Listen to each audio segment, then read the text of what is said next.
mimba.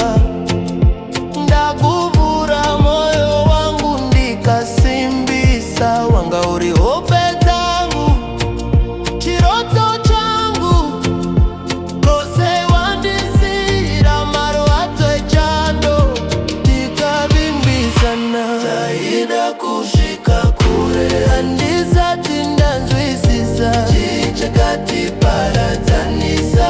Ndichiri pano, moyo wakasungwa, asiwe wakatiza, usina kundotarisa. Iwa ndaifunga tichasvika kure, rudo rwacho rwaipenya seshiri mudenga.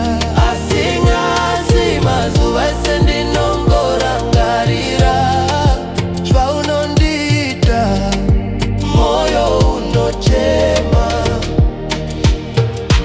Tambo dzedu dzakatyoka sei, zvidzidzo zvako zvanga zviregei. Tese taive nehope dzedu, nawo ndasara ndichimba ndoga nziyo dzedu. Uchaona rimwe zuva, ucharangarira, wakatiza ruoko rwaida kukuchengetera.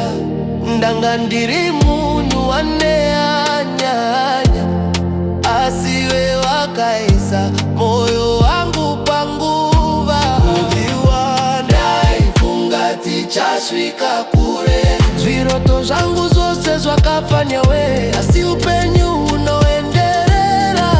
Kana wadzoka ndinenge ndava kure. Oh, ndaifunga tichasvika kure, moyo wangu uchiri kutaurira iwe.